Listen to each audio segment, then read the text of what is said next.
Thanks for staying with us. You know, Wednesdays bring in women with love. Women are doing great things in their various sectors. So today, our guest is a STEM and gender specialist with over 20 years professional experience and the founder, director of the Women Technology Empowerment Center.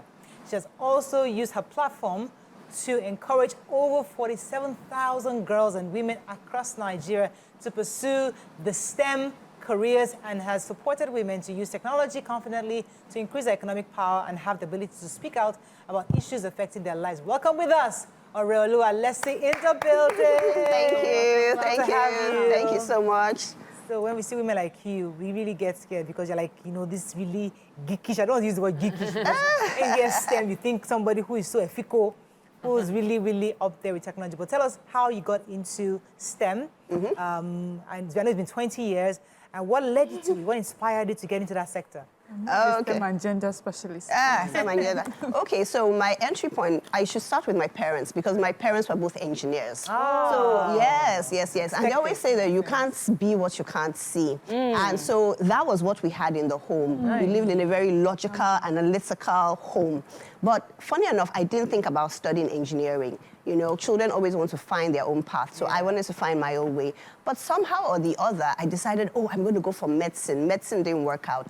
But then I went to computer school, and that was when I discovered computers. And we had one in the house, which we used to use. I used to use it for writing stories, playing games. But then after I went to computer school, I learned how to program. And I was like, these computers are very powerful. You know, you can do so much. So I started using it. I created a software for my parents' business because they also had a bookshop. And so I created like an inventory system. And then once I went to university, I was using my skills to make money. I was typing essays for other students. And I was thinking, why aren't more women in this space? Because everyone I saw in the computer lab was a guy. Why aren't more women here? There's the opportunity to make money in so many different ways. So I think for me, that was the genesis of it. That was what birthed the idea that now became WTech, the organization I run. Amazing. I'd asked, I said STEM and gender specialist, is what it says.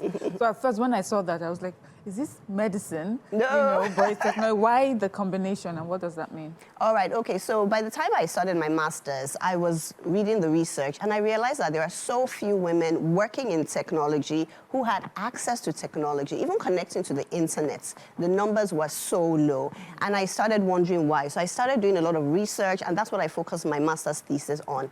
By the time I finished, I started volunteering in centers, community technology centers, and basically seeing the impact that technology had. But then I was still curious, why aren't there more women in this space? And the reasons are so varied. Some of it stems from stereotypes. You know, earlier on I said that you can't be what you can't see. And because there are so fewer women in technology, if we look at the Nigerian space, the figures are hard to come by, but we have about 20% of people working in technology jobs are women.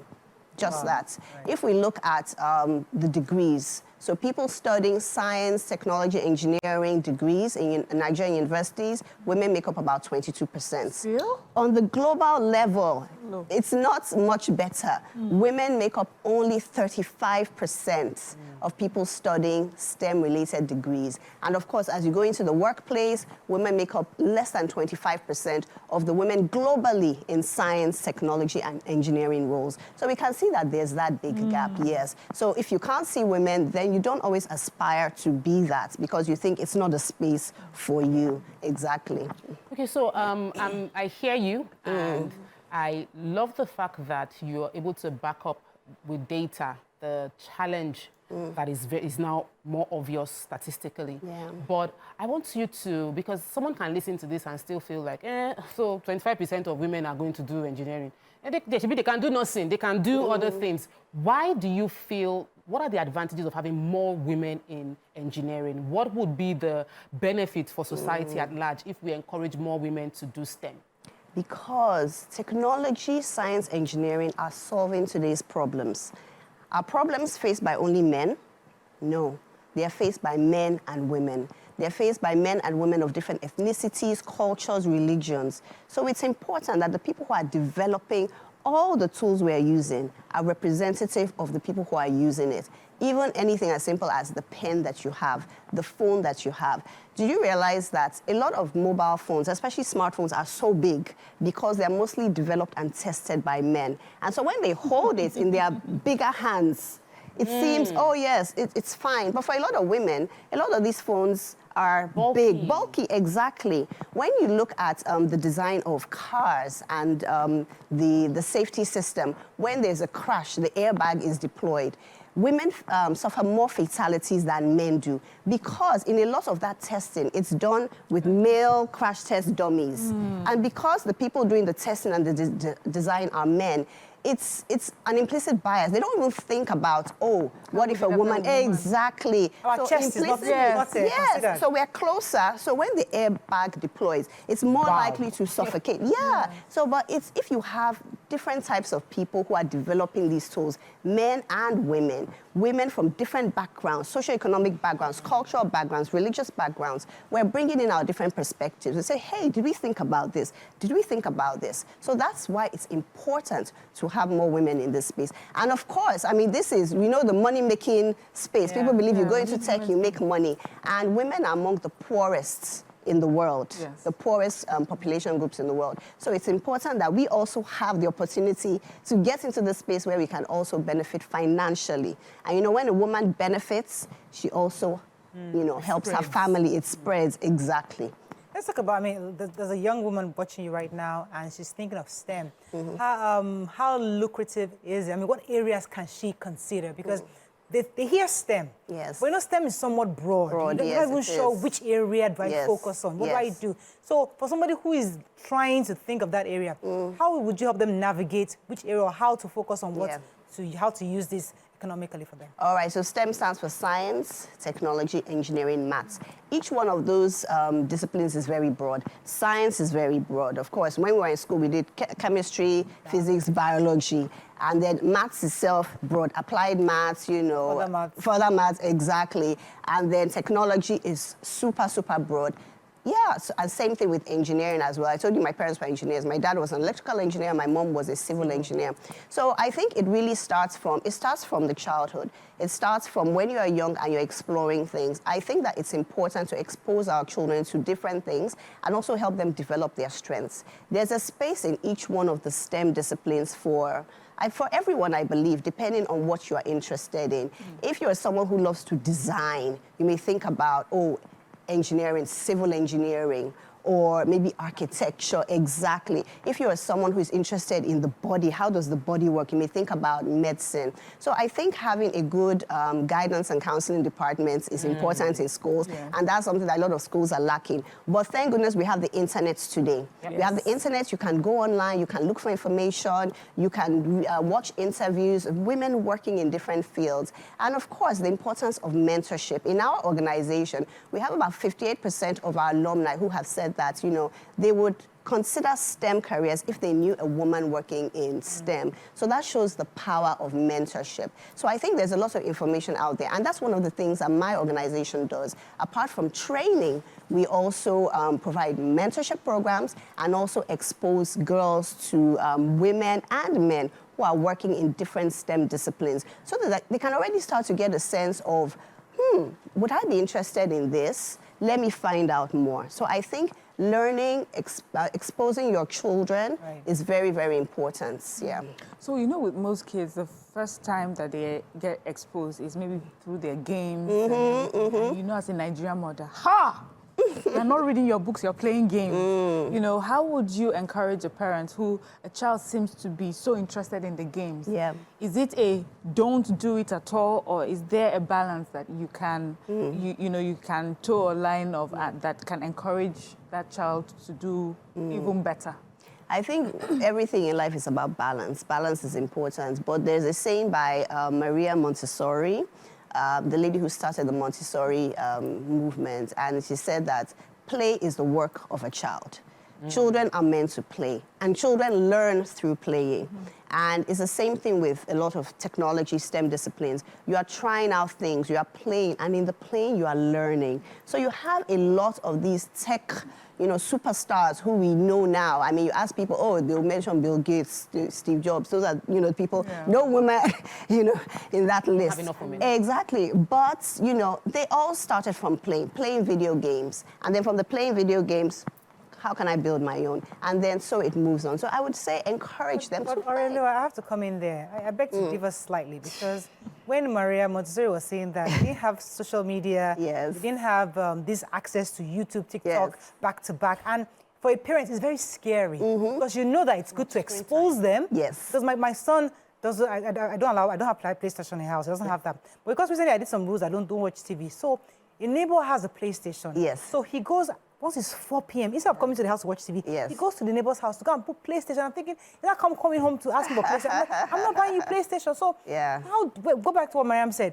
Where do we draw the line? What is good? What is bad? What is balance? I don't, because we Yes, get confused. for every family is going to be different. From every child is going to be different. So you as a parent, you need to know your child and you need to know what would work.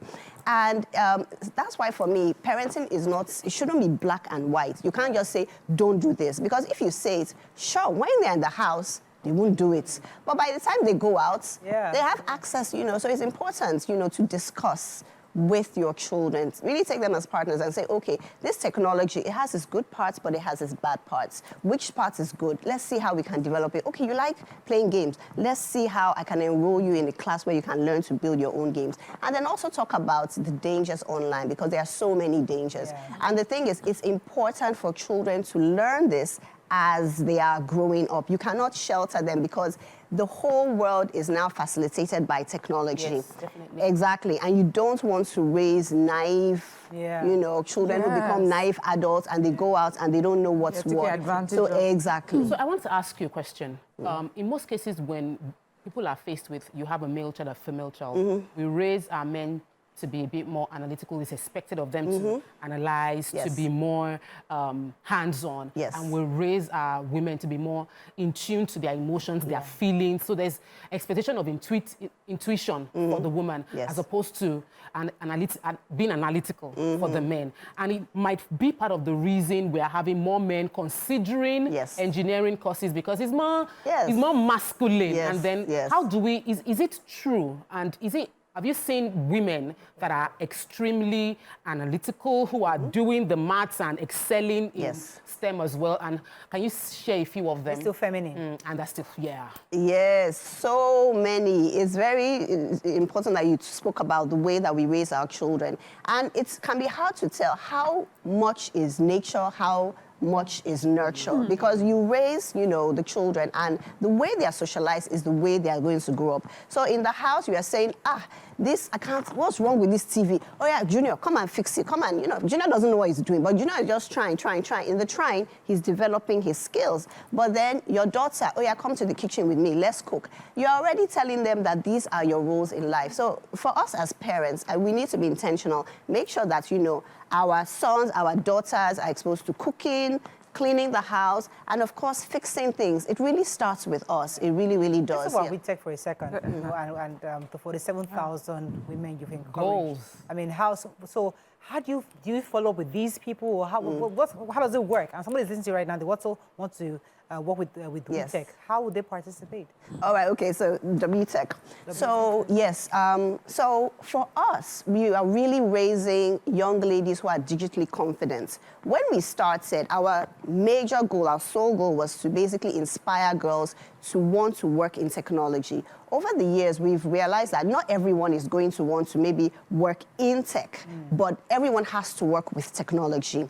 So it's very important that they're developing the skills. So one of our programs is our camp, which is coming up. We have a residential camp, which is 2 weeks, and in that camp, the girls are learning how to build technology and innovate with technology. They're building mobile applications, they're building, could be websites, they're learning how to write programs, they're doing robotics, so building the robots, programming them.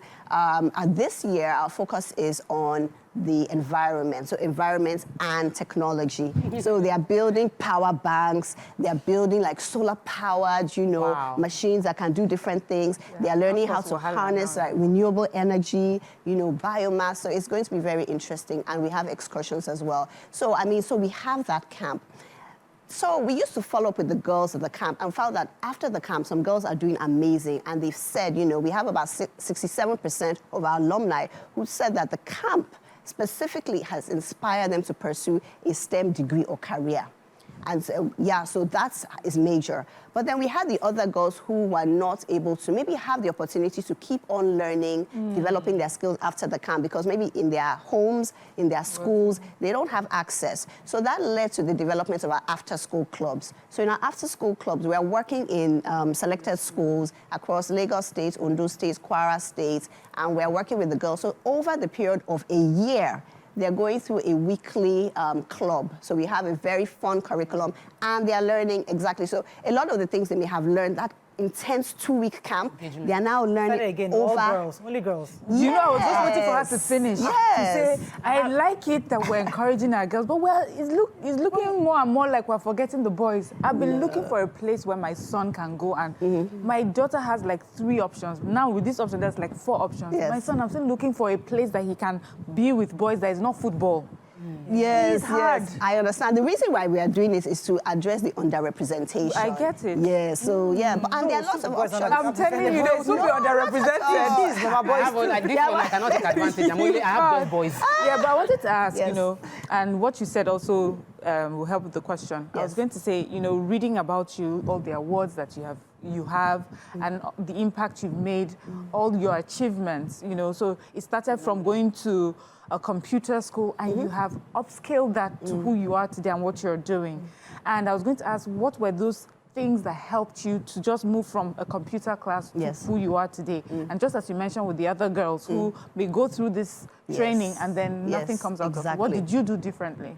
Okay, so for me, remember I said I had engineering parents, so I had that idea of what was possible. For some girls who come to our camp, they don't even realize that it's possible for them to become an engineer or a software developer because they don't see it as not an option. I had that up close that I could see. And then for me, I think I just had that interest and that drive that just pushed me. So even when I didn't naturally have the opportunity, I just looked for it. So whether it was in school, whether it was someone's computer, let me use this, I basically, So I think that you have to be focused. You have to be clear about what you want. You have to set goals for yourself. And we tell the girls who come to our program, even at 12, 13, you can set a goal for yourself. You can look for mentors. You may not be able to interact with them one-on-one, but through the power of the internet, you'll find interviews that they've given. You can watch it, and you can get access to a lot of information. There are lots of free programs now, especially around STEM. Of course, some are paid for, but some, even like ours, there's a fee, but we also have scholarships for girls who are, exactly deserving. Thank you so much, very much, Oreoluwa, for joining us. We appreciate the work you do, and we wish you the best. Thank you so much. That's all we can take on today's show. We'll see you tomorrow. Bye for now.